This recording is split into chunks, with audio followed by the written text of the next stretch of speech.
కాచి కాపాడిన దేవుడు, ఇంతకాలం సంరక్షించిన దేవుడు, నువ్వు పడిపోతున్న ప్రతిసారి తిరిగి లేపిన దేవుడు, నీ ప్రతి విధమైన సమస్యకు నీ గత జీవితంలో నీకు పరిష్కారం ఇచ్చిన దేవుడు మరి ఇప్పుడు మూగబోతాడా?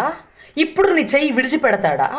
ఇప్పుడు నువ్వు బలహీనపడినంత మాత్రాన, ఇప్పుడు నువ్వు బాధపడినంత మాత్రాన, నువ్వు ఉక్కిరి బిక్కిరి అవుతున్నంత మాత్రాన పరిస్థితులు ఏమైపోతున్నాయో అర్థం కావట్లేదు, నా బ్రతికేమవుతుందో, నా జీవితం ఏమవుతుందో, నేను ఎలాగ అడుగులు ముందుకు వేయాలి, ఏమో ఏంటో నువ్వు బలహీనపడుతున్నావు, బాగుంది.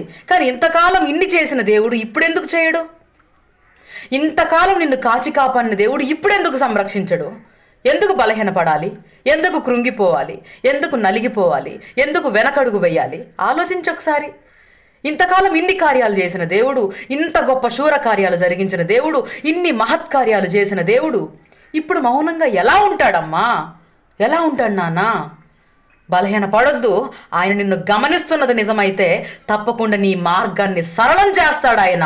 ఒకటే చాలా ప్రాముఖ్యం, విశ్వాసం దృఢంగా నిలుపుకో. నీ యొక్క విశ్వాస జీవితంలో ఎంత మాత్రం నువ్వు సడలనివ్వకుండా ధైర్యంగా, జ్ఞానంగా నువ్వు ప్రవర్తించే ఆలోచన విధానం నీకుంటే, ఎలాంటి పరిస్థితుల్లో కూడా ఈ వాక్యాన్ని పట్టుకొని ధైర్యంగా నిలబడగలిగే మనస్తత్వం నీకుంటే తప్పకుండా పరిశుద్ధాత్మదేవుడే కార్యాన్ని సఫలీకృతం చేస్తాడంతే. హల్లెలూయా.